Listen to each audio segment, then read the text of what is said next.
The number one catastrophe of our youth is they have no one to talk to. That's the number one catastrophe of our youth.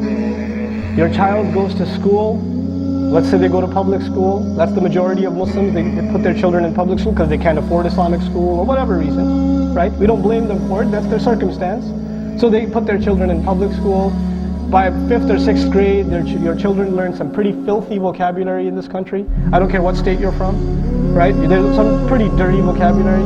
They learn how to access some pretty disgusting websites. They learn how to download some pretty hideous things on their PSPs and iPod videos or iPod touches or iPhones or whatever. So they're pretty advanced, but at a very early age. Things you would never have learned until you were 25, they know when they're 12. That's the reality. That's what's going on today. So, how many parents here know what Facebook is? You guys know what Facebook is? Show of hands, please. Okay, Twitter. You know what Twitter is? It's not when your eye bugs out. Something else. Okay, so your kids are on these social networking sites where where predators, literally predators, have access to talk to your teenage daughter or to your son, and to engage in relationships with them over the internet, and eventually they meet up with them and things happen. This is a reality of the Muslim youth today. This is happening. We shouldn't close our eyes to it. We need to open our eyes to it. And you say to yourself, nah, not my kids. No, please, wake up. And some basic solutions before we talk about the bigger picture and what we need to do at the masajid, some basic solutions: do not have open access internet at home, especially when you have children under the age of 12. Do not. That is a horrible idea. Do not give your children a laptop. Do not give them a machine, a phone that has anything but phone numbers. No texting. Don't give them text message phones. Don't give them internet access phones. You are asking for trouble. You are asking for trouble. You will regret what you did later on. You think you got them these things because you love them. You are destroying them. You are destroying them. They are not smart enough to figure out, I shouldn't be doing that or I shouldn't be doing this. Don't assume that they will make all the good decisions because you come from a nice family. Please don't fall into that trap. For Allah's sake, take those things away. There are other ways to entertain your children. So this is the first thing. When your children become teenagers, by the way, which happens a lot, right? Our children become teenagers. And as I travel the country, you know what happens with a lot of parents? They come to me and they say, I have a teenage girl. I have a teenage boy. I want you to talk to him. This has happened to me hundreds of times, literally hundreds of times. And you know why they come to me? And I don't judge anyone. I don't judge anyone. Wallahi, I don't judge anyone. You know why they come? Because when they're teenagers, they become independent. And when they become independent, they no longer listen to you. When they no longer listen to you, you have to find somebody that they will listen to. The ship has already sailed. When was your chance? When was your chance? Before they turned to semi-adults. That was your chance. Don't lose that opportunity. The thing that we have to learn here is we're in a different world. The way you deal with your children back home is not the way you deal with them here. They're two different things. Back home you can yell at them, slap them, do whatever. It's all good. That's how everybody does it. Over here you yell at them a little, they'll go and talk, my dad, he's a total loser. They'll talk about you like that. They will. Among the friends, they will talk. I used to run a Sunday school. I was the head of a Sunday school, and my primary job, you know what it was? It was to be a spy. That was my it wasn't curriculum, or am I teaching Aqidah, or what textbooks to order. No. That will come later. Let me go around during recess and spy on the conversations these kids are having. My mom let me buy an NC-17 video game, and I'm only 8. She loves me. No, she doesn't. I have Grand Theft Auto, whatever, 85 now, right? And did you see that movie? It's PG-13, but I still got to go see it. Or it's rated R and I've seen it. Or you even have the DVD at home. This is what the kids are talking about. You're messing your kids up. You think you love them? This is love? This is what Ibrahim alayhi salam, would he approve of anything near this? Anything near this is concern for children? Wake up. Really, wake up. We've exposed our children to things in this society. It's gone progressively worse. In media especially. So a movie that was PG-13 10 years ago is PG now. Okay, the standards have dropped. They're talking about it. It's not even me, they're talking about it, right? So, for example, homosexuality and these kinds of filthy things have now become norm even in cartoons. It's not Tom and Jerry anymore. Things have changed. Things have changed. We have to be aware of what's going on, what our children are watching, the kinds of language they're using, the things they find normal, the things that have just become part of life. And you know, when you come to the masjid and you see people with beards and making salah and they're talking in a certain way, do your children see more of that, or do they see the real world more? What the children see more is what they define as normal. So to your kids, in their head, this isn't normal. That's normal, and that's a problem. That's the real problem. The other problem is overstimulation. You know, you guys, so many of you are addicted to movies, and on top of that, horror movies, and people, you know, they celebrate things that we're supposed to be afraid of. You know, just this morning when we got to the hotel, I was going to put some PBS on for my kids because they like watching some of the shows, and I was going to put like a cartoon on, and then, you know how on the hotel TVs they have the movie trailers? So they had, what is it, Hellraiser or something? Hellrider? I can't tell. Ghost Rider. Dude's face is on fire. He's riding a motorbike, and he's supposed to be a character that you love.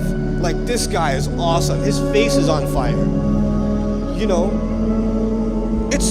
hell is a joke. Your face on fire is entertainment? I mean, do you understand how diluted that is? And by the way, I can't think of, outside a 2-year-old, my 2-year-old just saw a glance at that and he got scared. But nobody else got scared, which is disturbing. It's disturbing that nobody else got scared, because now these unusual, weird things have become normal for us. Stuff blowing up, people on fire, you guys are playing video games where the headshot is the best shot to take, you know. I got like 5 headshots in a row, bro. Slow motion. Play that in slow motion. Oh, snap. That's good. You know, should I turn the blood off or on? No, turn it on, bro. Turn it on. Turn the blood on. You know? You're not disturbed by that. And then some of you are addicted to these like really disturbing, gory horror flicks. And the more bloody and, you know, disgusting they are, the more you want to watch them. And on top of that, you're a vegetarian. I don't understand the reconciliation. But regardless, it is overstimulated us. And so when the Quran presents a picture of fire, presents a picture of torture and punishment, it's like, you know, I mean, that's bad. It can't be that bad. We're just overstimulated. There's nothing that affects us anymore. These words don't have an impact on us. And that's a very deep spiritual problem. And that's the other huge problem, especially the youth have. I got time, bro. I got time to kill. That's why I got Angry Bird. And I got like Temple Run on my phone, so I could because I got time. I got just sitting around. You know? You don't have time. Who told you have time? Where did that come from? Allah gave you this incredible thing called the intellect so you can fry it playing video games? That's why He gave it to you? So you can watch one episode after the other? This is why you were given, you know, what's the difference between you and people who have no purpose in their life? You know, Allah complains about them and says, did you assume that we've created you without a purpose? Pointless life? That you just got time to kill? You don't have time. And on top of that, the Muslims, subhanAllah. That in and of itself is an indication there's no fear.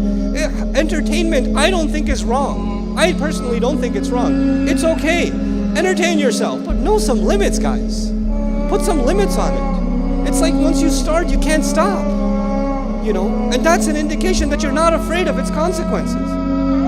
If you were to know what's going on, and I'm sure many of you do, if I know, then I'm sure a lot of us here do.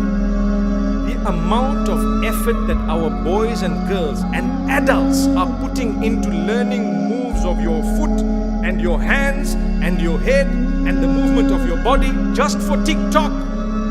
The amount of effort that is being made to learn those moves in order to create a 30-second clips. You need 1% of the effort in order to become the most powerful reciter of Quran in the whole world. Did you hear what I just said? And I'm not joking. If you know anyone of your relatives or you or anyone else who makes an effort to shake your body and to learn the moves of your legs according to a certain sound of those who can believe they can fly and whatever else, you must remember one thing. That effort, you only need 1% of it to be one of the top reciters in the whole world. So, just documentary that is playing. I'm trying to avoid looking at it, but I can't help myself. I can't help myself because they're showing this kid come and start singing his songs, and girls in the audience are crying. Like, you could tell they're just like, we love you so much, I'll die for you. And mothers bringing their daughters to concerts. And then somebody's handed a voucher that says you get to meet him backstage. You should see the family, how they're jumping up and down in joy. And in the course of that video, I was like, oh man, these people have nothing to look up to. This is all they have to look up to. They're so happy at this. They're so happy at this. How sad a life can it be? And next clip, there's a Muslim girl. She's wearing a hijab. She's handed a voucher. You're gonna get to meet Justin Bieber. And she's going around a tree, hugging it and going crazy. And she's not the only Muslim girl that would do that. She's not. Don't say astaghfirullah. What kind of Muslim? That's the average Muslim girl. That's normal. Okay? So now we have a crisis, not just of faith, but some of the fruits of faith. What are some of the fruits of faith? The faith itself is you're convinced Islam is true, right? That's faith itself. You're convinced Islam is true.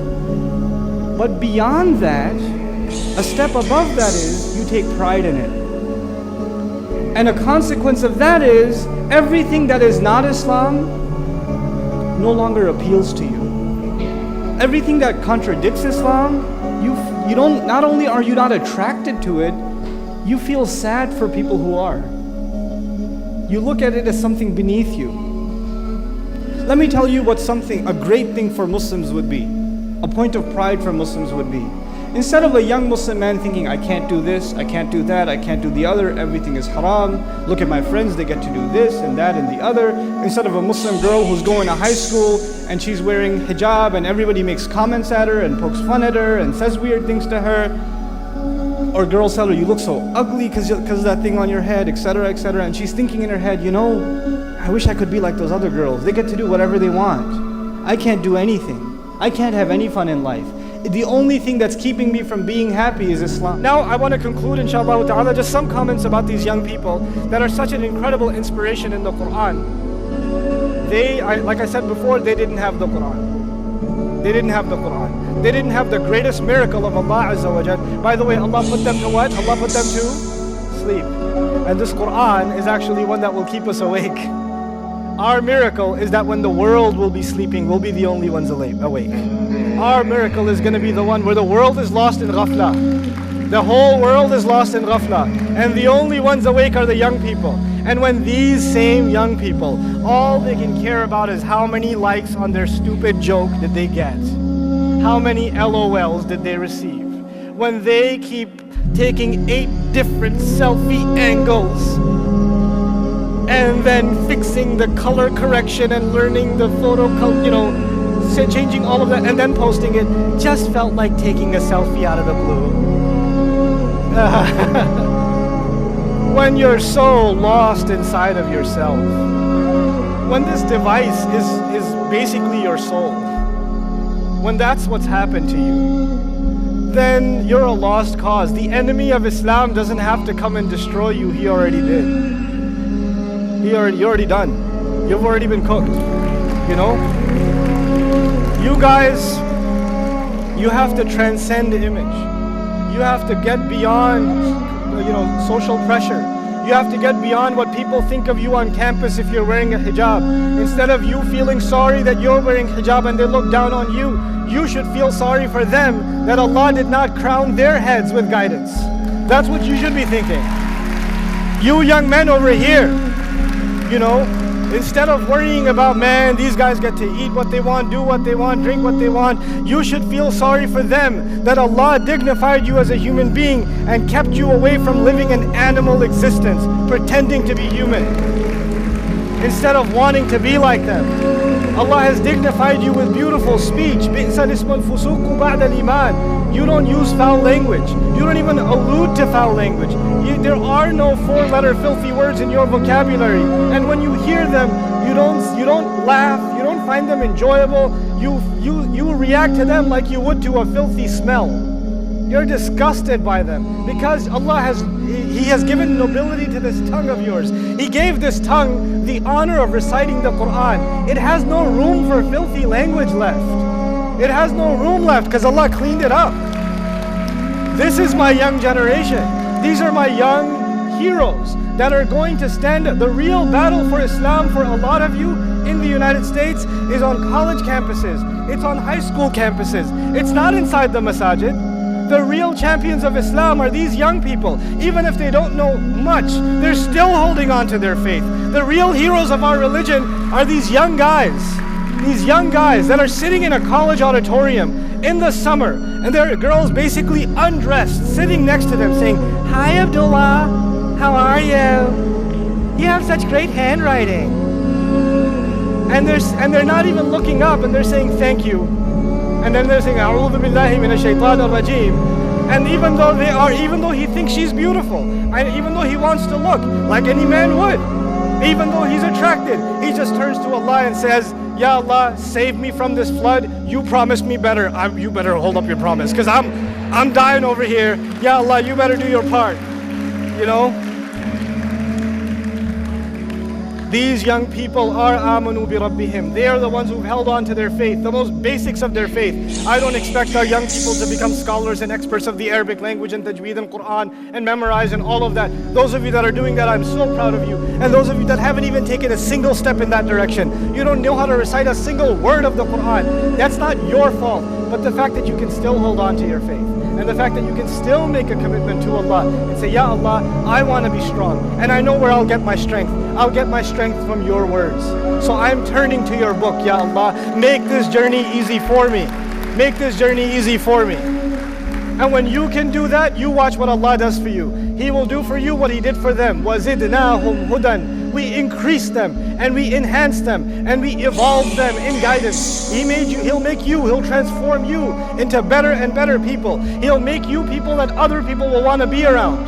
He'll make you a role model. Here you are looking for role models. You've forgotten that you're the one Allah gave Islam to. You're the role model. You're looking for someone to lean on. You're the one that everybody else has to lean on. Learn to stand up. This book will help you stand up. It is high time that the youth stop complaining. They stop saying the pressure is too high. I don't know how to handle it. You are the people Allah chose for this generation. And Allah chooses the right people for the right generation that can carry the banner of His faith. You're the people that Allah chose. Stop hiding behind excuses. We don't even have to run to a cave. We don't have to run to no cave. We can stand tall where we are. We're not being killed for saying La ilaha illallah. We're just being looked at dirty. That's nothing. Look away. Stare all you want. You know, people are just saying condescending words to us, and every time they do, it's an opportunity for conversation, isn't it? Every time people talk down to us, make fun of us, say insulting words towards us, these are times where we must see that these people, they hate this deen so much. I'm going to talk to them and let's see what happens. And you'll find many of them completely transformed because you had the confidence to stand up for your faith. The last thing I want to share with you on this note about young people. Not too long ago, a group of young people, I met a young boy in Chicago who on his way to school, he goes to public school, Muslim boy. He goes to public school, and on the bus, other kids call him Muhammad, terrorist, Osama bin Laden, ISIS, you know, do you have a bomb in your backpack? They say this to him the entire bus route. And he even made a video of it for me. He saw it being done and he made a video. And another time they did it again. Another time they even beat him up. It's been reported to the principal. It's been reported to the school district. The teachers have been told. The bus driver's been told. But it carries on. It comes every few weeks.